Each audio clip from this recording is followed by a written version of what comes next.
Imagine a covered walkway in ancient Athens, a long porch open to wind and footsteps, painted with scenes of old battles.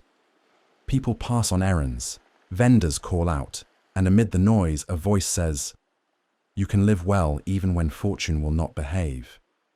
Not by pretending feelings don't exist, but by learning to feel cleanly and act clearly. This is Stoicism, a discipline for ordinary life. It trains 4 dependable capacities: wisdom to see things as they are, justice to act for more than yourself, courage to move toward what is right, temperance to do enough and not too much. It rearranges value so that character is the good you never have to beg the world to return, and it rearranges effort so your best energy goes where it changes outcomes. It doesn't hand you a mask, it hands you a method. Our journey is simple and long enough to calm you as it teaches. We'll walk from Shipwreck to Zeno's Porch, study Lao Tzu's distant cousin in spirit, non-forcing as it appears in the Stoic dichotomy of control, sit with Epictetus who owned little but himself, listen to Seneca on time and anger, and watch Marcus Aurelius writing by lamplight, teaching his hand to make mercy a habit. Between these scenes we'll practice short moves that turn philosophy into something your nerves can recognize. You don't need a temple or a title for this. You need breath, attention, a willingness to stop wrestling with weather and start piloting the small boat you actually steer. Your judgments, your choices, your responses. If you've been looking for a way to be steady without going numb, kind without becoming a doormat, effective without burning the wick from both ends, you are in the right place. Come to the porch. The air is salted from the sea. The floor is stone worn by many feet. A teacher gestures toward the open city and says, "Practice belongs here." The story begins in water. Zeno of Citium sails with purple dye and hopes for a trader's life. The sea answers with weather. Cargo overboard, plans dissolved, the kind of loss that strips a person to what can't be taken. He arrives in Athens not as a success, but as a question mark, and wanders into a bookshop where a volume on Socrates cracks something open. He recognizes a sturdier measure of a life, not applause, not luck, but how you stand and what you serve. Zeno studies with different schools, then does an unfashionable thing. He chooses to teach not in a private garden, but in a public colonnade, the Stoa Porcile, the painted porch, where anyone can drift near and listen. A philosophy born in the open won't forget who it's for. Passers-by call them stoikoi, porch people. The name sticks. What does he tell the crowd? First, that virtue is the only real good. Not because food and shelter and friendship don't matter, but because these can be present or absent without deciding whether you are living well. Health, money, reputation, call them preferred indifference, worth choosing when you can, because they make service easier, but never worth trading your character for. If you confuse tools for ends, they will end up owning you. If you keep the hierarchy straight, you can enjoy what you have and survive what you lose. Second, that effort has a natural boundary. Some things are up to us, our judgments, intentions, and actions. Some are not. Other people's choices, the past, reputation, luck, and much of the body's future.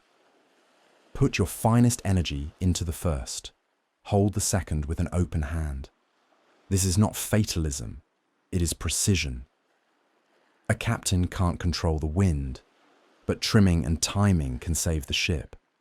A parent can't control a child's entire fate, but presence and example shape a soul more than worry does. The moment you stop pretending to govern the sea, you recover power where it lives. Third, that attention is trainable. The porch is a gym. Mornings preview difficulty. Today I will meet hurry, arrogance, confusion. Let me meet them with patience, modesty, clarity. Evenings, review. Where did I act according to what I admire? Where did I miss? What small correction will I try tomorrow? This isn't self-punishment, it's craftsmanship. A blade stays sharp by regular, gentle work, not by panic the day it fails. All of it sits inside a larger picture the Stoics loved, a cosmos shot through with order, a web of cause where each life is a strand. You needn't settle metaphysics tonight to feel the practical point. Cooperate with reality. If the schedule collapses, repurpose the hour. If the plan fails, don't double the failure with anger at the fact that plans fail. If loss arrives, give it clean sorrow instead of a second wound, made of rage at winter for being winter. This cooperation is not surrender. It is the shortest road to useful action. On the stones of the Stoa, the first practices take shape. A young listener asks how to stop spiraling about what others think. Zeno sketches a circle in dust. The inner ring, up to you. The outer ring, not up to you. He places a pebble in the inner ring and says, "Stand here. Choose words you won't regret. Do the work in front of you. Let reputation follow the work like a shadow, not like a leash around the throat." Another listener asks how to succeed. Zeno shrugs toward the market and answers with 2 moves. Do the next honest thing and do it well. Desire results, but do not stake your peace on them. A final lesson for this first day is soft courage. The porch is not a battlefield. It is a place to practice quiet strength, the ability to keep your standards without needing to stage them. You'll know it's working when you stop narrating your virtue and start enjoying the work. Your temper shortens less often. Your yes means yes, and your no arrives without thunder. You feel the relief of having fewer decisions because you already decided who you are. Test the teaching in small things. A delay at the shop, a colleague's sharp remark, a plan that meets weather. Notice the division. Mine/not mine. Pick up your part, posture, tone, the single next step, and put down the rest. The difference in weight is immediate. You haven't become cold. You've become available to the task, to the person in front of you, to the hour that's actually happening. From Shipwreck to Porch to you, the thread is unbroken. Stoicism's first gift is permission to stop fighting what doesn't listen and to spend yourself where goodness can take root. Keep that pebble in your pocket. Inner ring, outer ring. We'll use it again when we meet the 4 virtues: wisdom, justice, courage, temperance, and learn how they turn from words into a way of moving through the day. Imagine the teacher pausing under the painted beams of the Stoa and drawing 4 small circles in the dust with a reed. He names them wisdom, justice, courage, temperance, the pillars of a life that doesn't sway when fortune leans. Not ornaments, not slogans, skills. You practice them like breath and posture until they become how you stand without thinking. Wisdom is first, not book collecting, but clear seeing. What is this thing in front of me? What does it cost to chase? What does it cost to refuse? Which part of it is truly under my control? Wisdom asks small questions that prevent large regrets. It shortens the distance between reality and your picture of reality. A wise person keeps 3 instruments within reach: attention, distinctions, and memory. Attention, so you actually meet the thing itself, not the rumor of it. Distinctions, so you separate the fact from your judgment about it. Memory, so you remember what has always happened when you ignored the first 2. Wisdom makes a room brighter without adding a lamp. Justice is wisdom turned outward. It is the decision to treat other people as partners in a shared world, not props in your private play.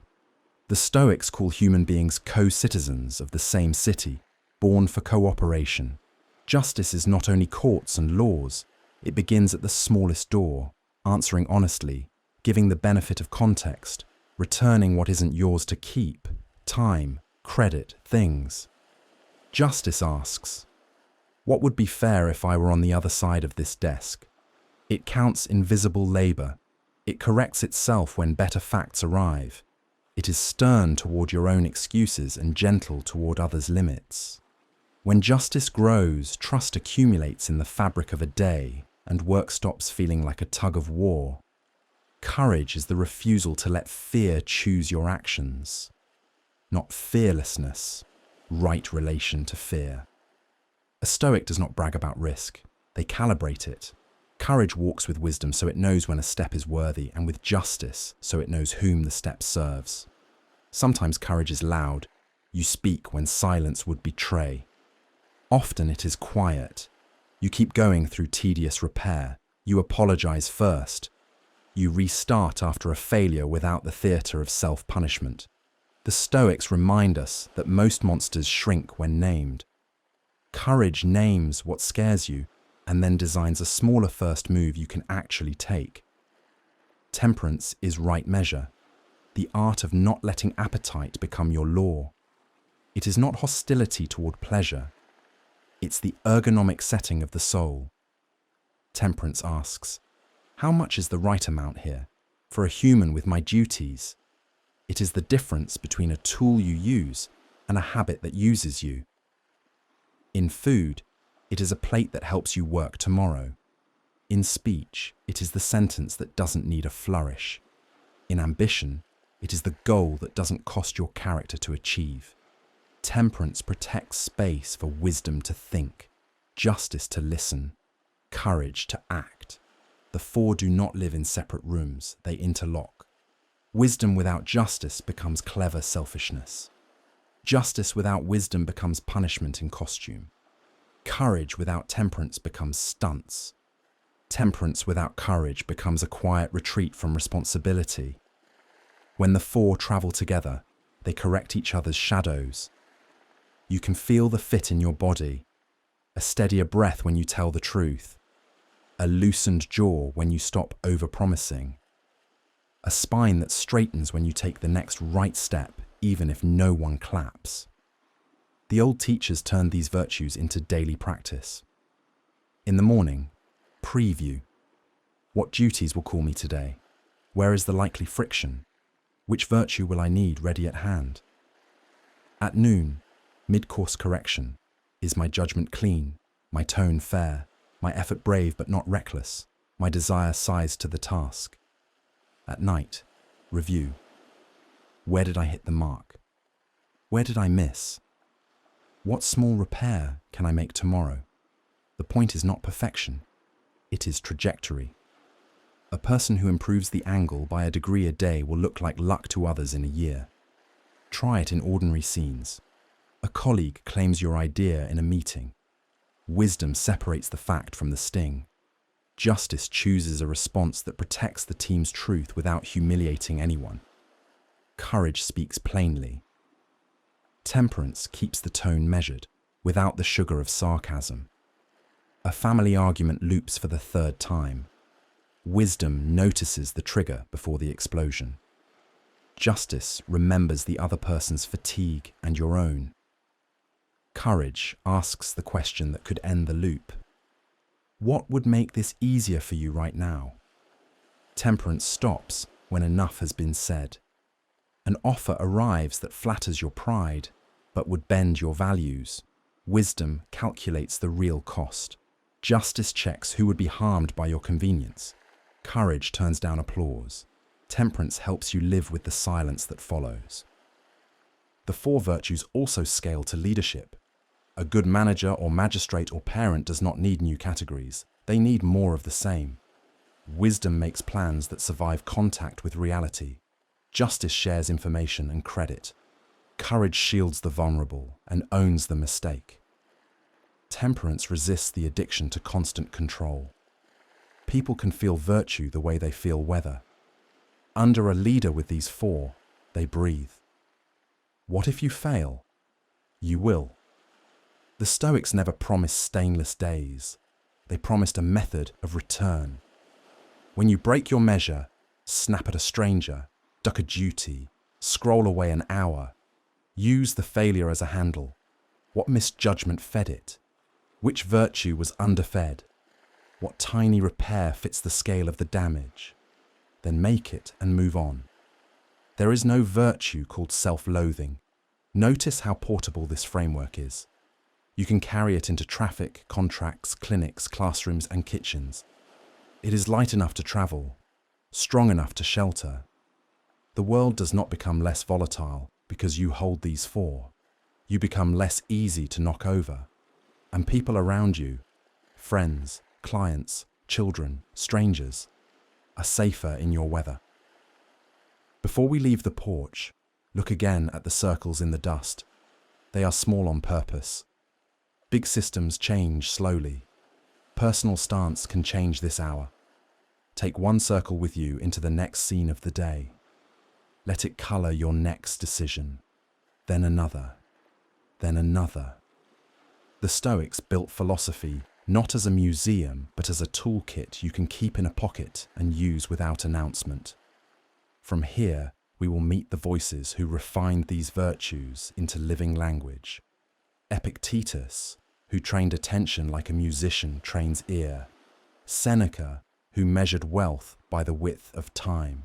And Marcus Aurelius, who practiced justice on a throne. But before the names and stories, remember the pattern that holds them. 4 ways to stand, 4 ways to move, 4 ways to be good company to yourself in all kinds of weather.